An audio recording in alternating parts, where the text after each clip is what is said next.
Rewmi 24 TV.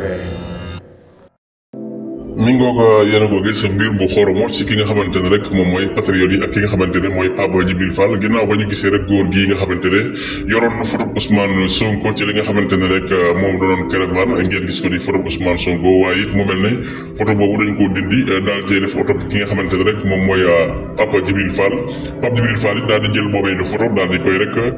publier fi nga xamante ne moom mooy page Facebook am statut ko foofu mu doon loo xamante ne ñu bëri ay manipulé lañ ko jàppe ay ree la leen jàppe ndax kat ku ne xam ne góor gi photo Ousmane Sonko la yoroon kon bu ñu leen dindee boobee de photo daal ci def Pape Djibril Fall waaye Pape Djibril Fall daal di jot ci boobee de photo daal di koy rek